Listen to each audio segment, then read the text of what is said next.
Assalamualaikum warahmatullahi wabarakatuh. Selamat pagi, selamat siang, selamat sore, dan selamat malam. Pada video kali ini, kami dari kelompok 2 akan menjelaskan salah satu inovator kimia hijau yang mendapat julukan sebagai Bapak Kimia Hijau, yaitu Bapak Paul T. Anastas. Pertama-tama perkenalkan, saya Desinta Kristi Nugraini, absen 10 dari kelas 10 M7, dan bersama rekan saya. Halo semuanya, perkenalkan nama saya Gracia Gisel Natania Kristianti dari kelas 10-7 nomor absen 14. Pada kesempatan kali ini saya akan menjelaskan biodata Bapak Paul T. Anastas. Beliau lahir pada 16 Mei 1962 di Quincy, Massachusetts, USA. Beliau mendapatkan julukan Bapak Kimia Hijau atau Father of Green Chemistry. Yang kedua, saya akan membahas mengenai riwayat pendidikan Bapak Paul T. Anastas. Beliau memiliki gelar Bachelor of Science, University of Massachusetts, Boston, dan Master of Arts and Doctor of Philosophy, Brandeis University, bidang kimia dan organik sintetik. Yang ketiga, karir akademik dan profesional Bapak Paul Anastas. Profesor dan Direktur Center for Green Chemistry and Green Engineering, Yale University. Beliau juga merupakan mantan Direktur ACS Green Chemistry Institute. Pernah menjabat di US Environmental Protection Agency (EPA). Pernah bekerja di White House Office of Science and Technology Policy (OSTP). Lalu saya akan menjelaskan karir awal kehidupan Bapak Paul Anastas. Anastas dikenal luas atas karyanya dalam desain dan manufaktur bahan kimia yang aman dan ramah lingkungan. Ia juga merupakan pendukung ilmu pengetahuan dan inovasi keberlanjutan untuk perlindungan lingkungan. Anastas telah menarik perhatian dunia terhadap kekuatan desain molekuler untuk membantu lingkungan. Ia telah menerbitkan banyak artikel dan 15 buku, termasuk karya pentingnya bersama rekan penulis John Warner, Green Chemistry Theory and Practice. 12 prinsip kimia hijau mereka menjadi dasar bagi program sekolah perguruan tinggi dan pasca sarjana di seluruh dunia dan telah mengubah lanskap industri kimia di Amerika Serikat dan negara-negara lain secara signifikan. Anastas memulai karirnya sebagai ahli kimia staf di EPA, tempat ia menciptakan istilah kimia hijau dan meluncurkan program penelitian pertama di bidang tersebut. Konferensi Green Chemistry and Engineering juga diluncurkan pada tahun 1997 untuk menyoroti para pemenang GCCA dan mengumpulkan komunitas. Paul Anastas bermitra dengan Joseph Brin yang saat itu adalah ketua komite ACS untuk peningkatan lingkungan untuk mencari kemitraan untuk konferensi ACS khusus tentang kimia hijau. Konferensi tersebut yang didanai oleh EPA diadakan di kantor pusat nasional akademis di Washington DC. Dengan Paul Anastas sebagai ketua, konferensi ini diselenggarakan bersama oleh sebuah komite yang terdiri dari rekan-rekan dari EPA, National Science Foundation, National Institute of Standards and Technology, Department of Energy, dan ACS khususnya Ray Garan dan Sylvia Ware. Pertemuan tersebut menarik sekitar 150 peserta. Seiring dengan berkembangnya konferensi, tempatnya berubah ke hotel-hotel yang besar di wilayah DC yang akhirnya melampaui tempat-tempat di bagian tengah DC sepenuhnya. Anastas saat ini adalah Direktur Pusat Kimia Hijau dan Teknik Hijau Universitas Yale, di mana ia memegang jabatan Teresa dan H. John Heinz di bidang kimia untuk lingkungan. Sumber artikelnya yaitu Yale University, Wikipedia, dan Brandeis University. Yang kedua adalah sadari dan perbaiki. Paul Anastas pada akhir tahun 1980-an hingga awal 1990-an bekerja di US Environmental Protection Agency atau EPA. Dari pengamatannya, ia menemukan fakta bahwa yang Yang pertama adalah industri kimia menghasilkan limbah beracun dalam jumlah yang besar. Data EPA tahun 1990 menunjukkan bahwa lebih dari 1,5 miliar ton limbah kimia berbahaya dihasilkan setiap tahun di seluruh dunia, dan sebagian hanya diolah dengan cara akhir pipa atau end of pipe, yaitu dibuang dan ditangani setelah diproduksi. Yang kedua adalah karena biaya pengelolaan polusi sangat tinggi. Pada saat itu, diperkirakan Amerika Serikat menghabiskan lebih dari 40 miliar dolar per tahunnya hanya untuk menangani limbah beracun industri kimia, bukan mencegahnya. Yang ketiga adalah dampak kesehatan dan lingkungan sangat serius. Limbah kimia berkontribusi pada pencemaran air, tanah, dan udara. Contohnya penggunaan pelarut organik, benzena, dan terbukti bersifat karsinogenik dan berbahaya bagi pekerja industri maupun masyarakat sekitar. Yang keempat adalah pendekatan tradisional dianggap tidak efektif. Sistem yang berlaku hanya berfokus pada mengurangi polusi setelah terjadi, bukan mencegah sejak awal. Hal ini tidak menyelesaikan akar masalahnya.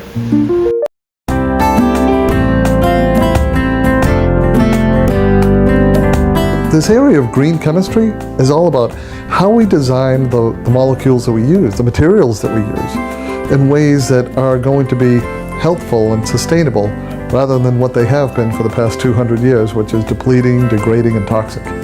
It's a framework for saying that we can design our products and processes so that they're sustainable, using renewable materials, using manufacturing processes that generate less waste and use less toxic substances, having products that aren't of concern for our children or ourselves or our ecosystems. That's what green chemistry is all about. Green chemistry has a way of touching, all sectors and all aspects of society. Certainly the traditional chemical industry, pharmaceuticals, agriculture, materials, energy, automotive, electronics, and on and on. Green chemistry is every bit as applicable to emerging economies as it is to industrialized nations, because this allows people to come at problems differently, using different feedstocks, different ways of transforming things that can be done really anywhere. The only thing more exciting than the achievements of green chemistry so far is the future power and potential of green chemistry. For every product that has been reinvented using the principles of green chemistry, there are perhaps tens or hundreds of products that have yet to be reinvented. And so when we start thinking about the kind of transformative innovations that are possible, the kind of transformative innovations that sustainability requires, that's where green chemistry's future lies.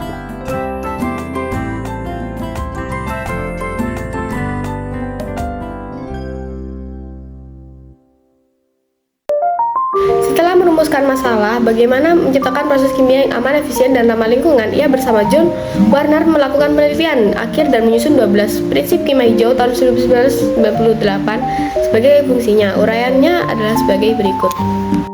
Yang pertama adalah prevention atau pencegahan. Lebih baik mencegah timbulan limbah daripada mengolahnya. Yang kedua adalah atom ekonomi atau ekonomi atom. Metode sintesis harus dirancang untuk memaksimalkan penggabungan semua bahan baku yang digunakan dalam proses menjadi produk akhir. Yang ketiga adalah less hazardous chemical synthesis atau sintesis bahan kimia yang kurang berbahaya. Menggunakan dan menghasilkan zat yang memiliki sedikit atau tidak ada toksisitasnya atau potensi bahaya terhadap kesehatan manusia dan lingkungan. Yang keempat adalah designing safer chemicals atau mengandung bahan kimia yang lebih aman. Produk kimia harus dirancang untuk mempengaruhi fungsi yang diinginkan sambil meminimaliskan toksisitasnya. Yang kelima adalah safer salvage and auxiliaries atau pelarut dan auxiliaries yang lebih aman. Penggunaan zat tambahan, misalnya pelarut, zat pemisah, dan lain-lain, bila mana mungkin ditiadakan dan tidak berbahaya bila digunakan. Yang keenam adalah design for energy efficiency atau merancang untuk efisiensi energi. Penggunaan energi dari proses kimia harus diminimalkan. Jika memungkinkan, metode sintesis harus dilakukan pada suhu dan tekanan yang rendah. Yang ketujuh adalah use of renewable feedstock atau penggunaan bahan baku terbarukan. Bahan mentah atau bahan baku harus dapat diperbarui daripada menghabiskan bahan yang tak dapat diperbarui, yang secara teknis dan ekonomis dapat dilakukan. Yang kedelapan adalah reduce derivatives atau mengurangi derivatif. Derivatisasi yang tidak perlu harus diminimalkan atau dihindari jika mungkin, karena langkah-langkah tersebut memerlukan reagen tambahan dan mengakibatkan pemborosan. Yang kesembilan adalah katalisis atau katalisis. Reagen katalitik atau selektif mungkin lebih unggul daripada reagen stoichiometry.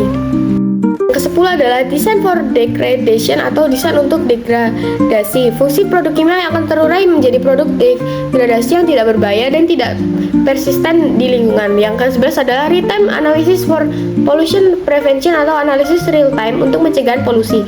Metodologi analisis perlu dikembangkan lebih lanjut untuk memungkinkan pemantauan dan pengendalian proses secara real-time. Yang ke-12 atau yang terakhir adalah inherently safer chemistry for accident prevention atau bahan kimia yang bersifat lebih aman untuk pencegahan kecelakaan.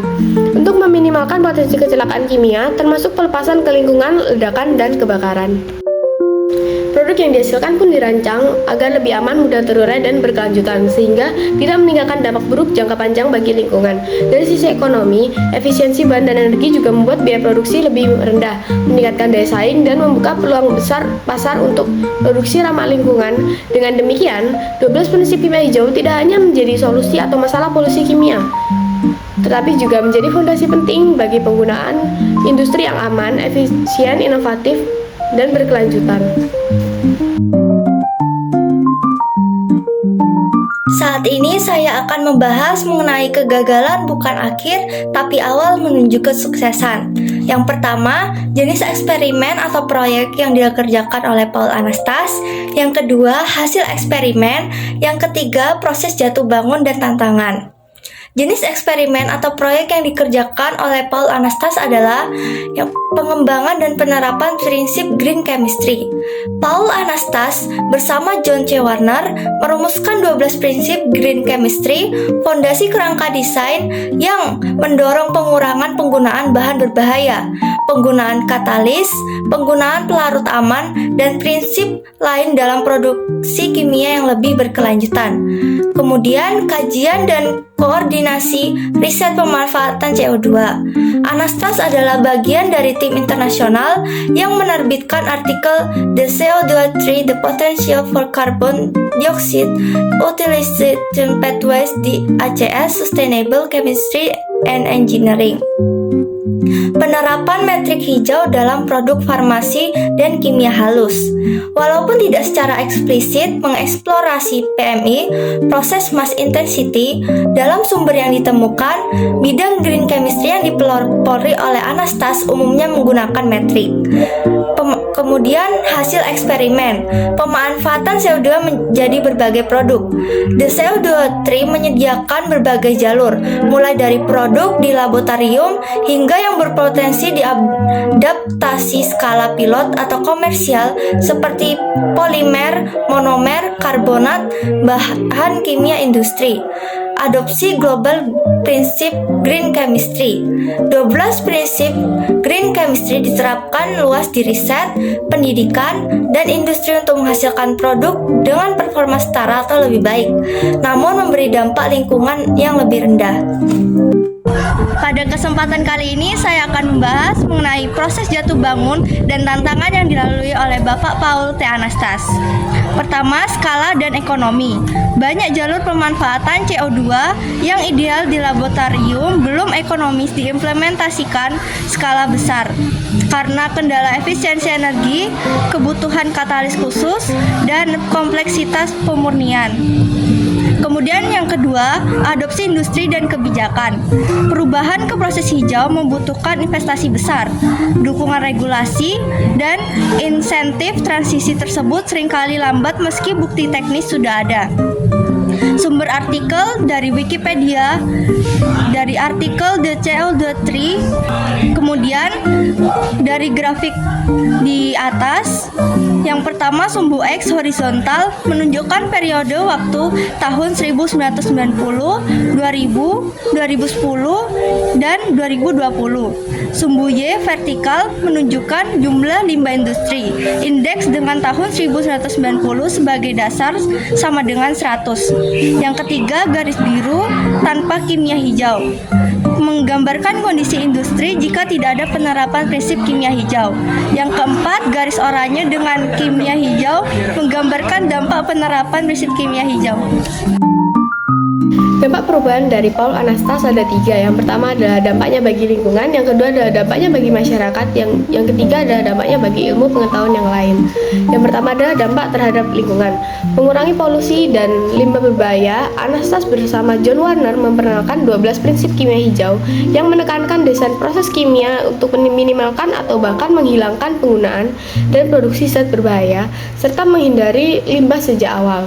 Yang kedua adalah dampak terhadap masyarakat. Produk sehari-hari yang lebih aman dan berkinerja lebih baik. Anastas menyatakan, green chemistry is not about sacrifice new products, almost always perform better. Menekankan bahwa produk yang lebih aman tidak berarti mengorbankan kualitas. Yang ketiga adalah dampak terhadap ilmu lain.